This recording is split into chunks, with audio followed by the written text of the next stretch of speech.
How's it going, guys? My name is Tavarish, and today we're going to be finishing my cheap Lamborghini's rear end by putting on some exhaust tips. Now, if you think that's easy,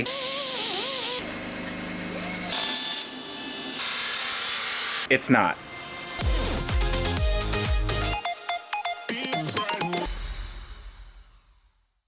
So if you guys are new to the channel, thank you so much for watching. I really hope you enjoy it. I certainly am enjoying this whole process. This thing is coming together. This is my 2008 Lamborghini Gallardo Spider, and the rear end is almost complete. Now, this bumper got painted by my friends at Eurocar Body Shop in Winter Park, Florida, and it just looks fantastic. The paint matches 100% with the paint on the car, and we have a gloss black right here. We have a matte black up here. And it just looks so menacing. We have the baller pipe coming out here. But as you can see, it's not quite finished because we have to get the exhaust tips. And I want those dual exhaust tips. I want this to look a little bit more stock for an LP570. In addition, I also want to box some of this section in because this is, well, it's an aluminum frame here, and this is actually a structural component, and it's also a crash barrier. So I want to make sure this is as strong as possible. So we're going to close this up. And when I say we, I don't mean me necessarily, even though I do have a bunch of welding equipment and my garage is a mess, but it's made sort of for metal fabrication. I'm talking about this guy right here. This, hello, what was that? So his name is Hendo. You guys might have seen him on my previous videos when we were at the dyno, at Eric Cruz's dyno shop. He actually owns a shop called Switchback Racing. And on top of looking like Chris Harris, he actually... Don't say that. He actually makes pretty good turbo kits for 350Zs, 370Zs, Infinities, GTRs, all that sort of stuff. He is... everything in general. He's the guy to do it. So he's going to be helping me, and he brought some tools along. We have a chop saw. We have, well, that's my welder. That's a welder I bought. We just set that up. We haven't welded anything with it yet. Brought my own cell phone. It's very important. Brought a cell phone just in case, you know. Just in case your mom calls, she wants to check on how you're doing. Why you gotta bring my mom into this? We have a lot of equipment. We definitely got a brand new argon tank right here, and we have some piping that we can use to extend this and do as much fabrication as needed. So what the game plan is, I think we're gonna move this section of pipe, this curve, we're gonna move that back, and then we have to weld on these guys right here. Yes, this definitely makes baller pipe more baller, but as you can see, if we put it on right here, there's a bit of a gap. There's some tolerances here, so we have to kind of recess this in, and then it'll look really good. On top of that, we have to brace it because if you look back here, there's a spot that we can brace it right here, and we're just gonna use some rod, some actual bar stock, and we're gonna weld this right onto the pipe. Now, these pipes are rigid because the turbos are rigidly mounted, but there is a flex section in between the turbos and the engine. There's down pipes and there's flex sections, so when the engine torques, it's not going to torque everything. But when I was on the dyno, I noticed that these were moving a lot, and yeah, I mean, they're just not supported, so we just need to support them a little bit, and then this will be nice and rigid, and then we can have a straight shot, an exhaust right out there, and it's gonna sound awesome!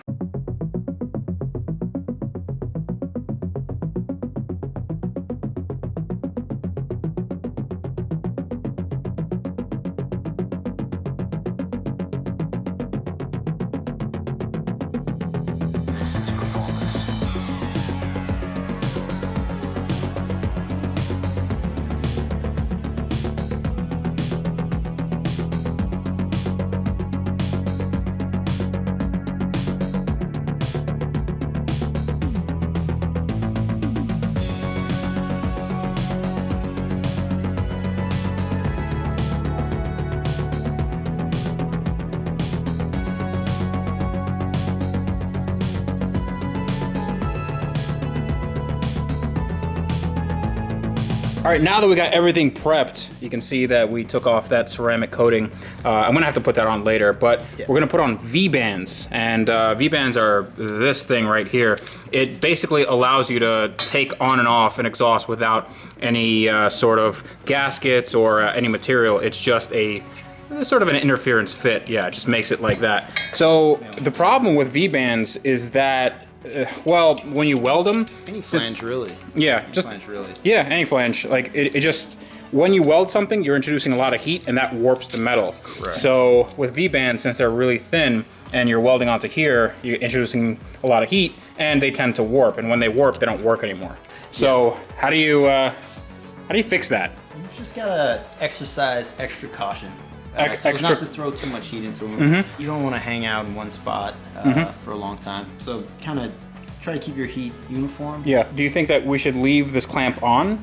That's definitely for a like extra precaution. rigidity. It's definitely a precaution a lot of people take when doing these. You can do it without it certainly. I'm gonna take it out and Oh, you're just gonna raw dog it, right? yeah, we gonna raw dog. All right. So that's the way it's gonna fit. Make sure that it's nice and square. Okay, cool. So we just got to put those two V-bands on, and then we put the rest of the baller pipe on, and then we put these guys on, and then we should be done.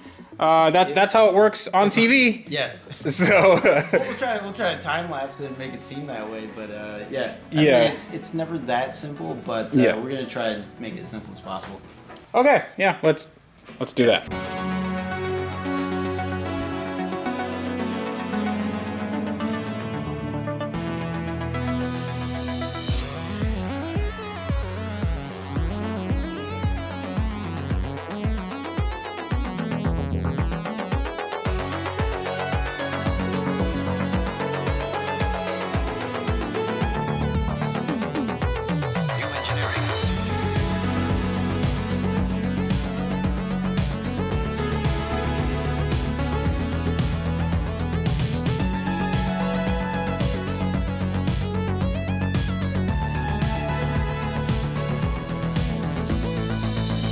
All right, take a look at this.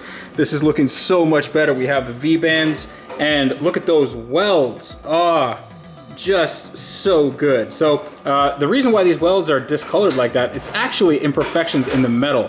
But I kind of like them like this, to be honest. I know that they're not completely perfect, but they ain't too bad. So these V-bands are gonna go onto an extended section of pipe, and then that pipe is gonna go into a sort of a J-bend, come around here, and then we're gonna have our two big exhaust dumps right here. That's gonna look really good. So what we're doing now is we're just cutting some of this, well, we just cut off a flange, and we're doing the same thing for the other side. It's gonna get real loud. Hit it.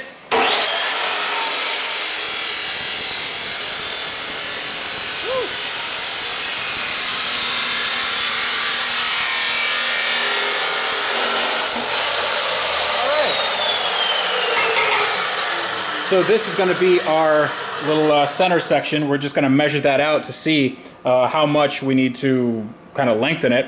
Then we're going to weld that onto this, and then weld that onto this. Actually, we need to lop off a little bit of this.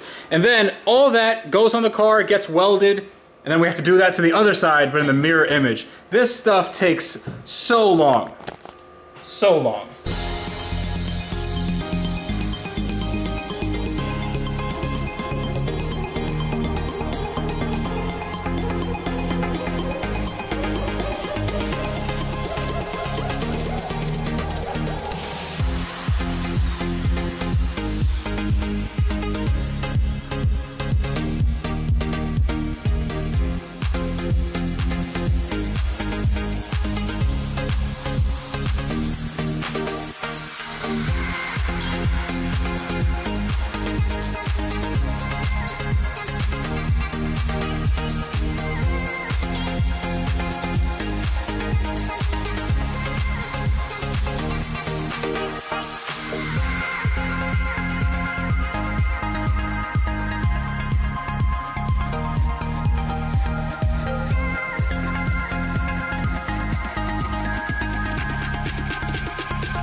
Why you look so happy?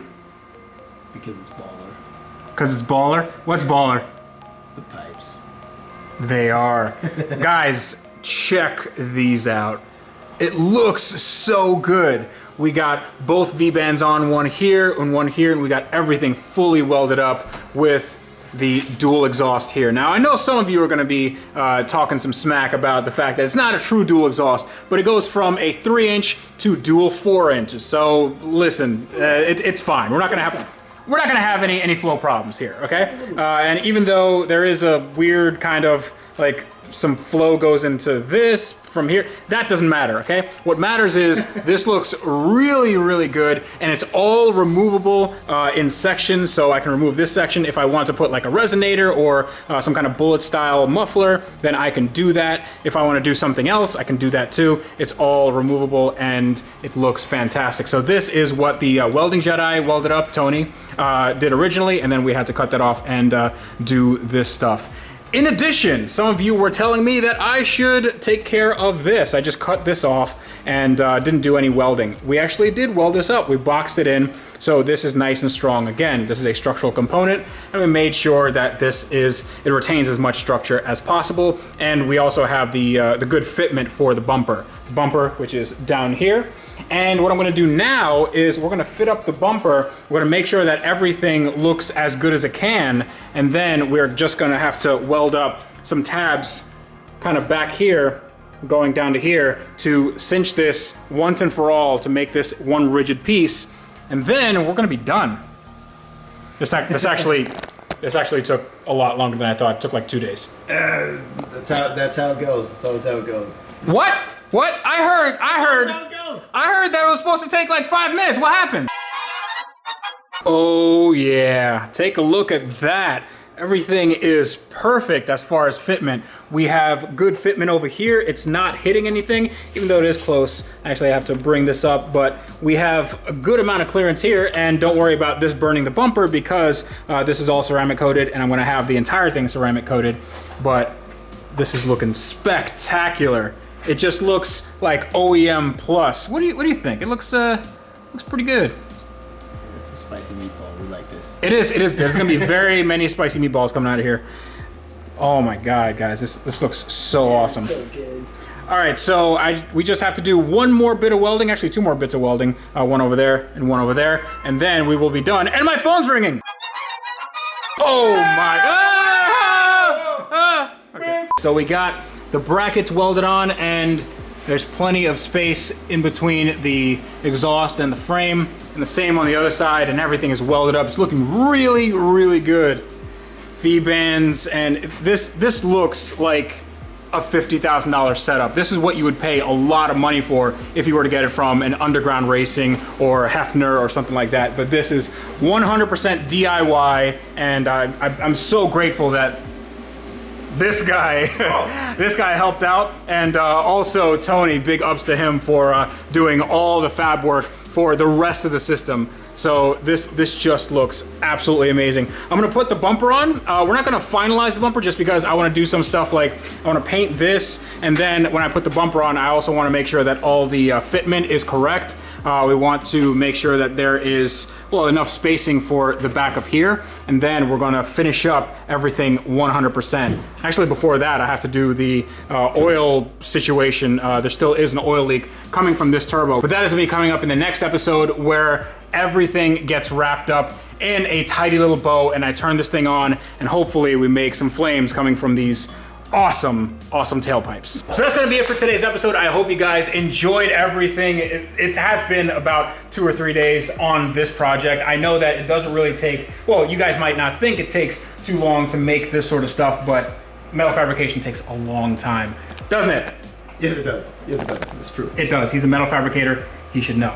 But this is looking so good. I can't stop gushing. So if you'd like to contact me, you can do so at the links below. All the social links are there. If you'd like to buy one of my shirts, all the links will be down below. Every single dollar for profit goes directly to charity at the end of every month. And if you'd like to listen to me talk with him, Andrew Howell, put down those gang signs. Links will be in the description below for that. Better click them. Click him. He's gonna get angry if you don't. But until next time, this is me telling you that on cars like this that are amazing and will get done in the next few days, actually, at this point, you guys need to wrench every day. Or else.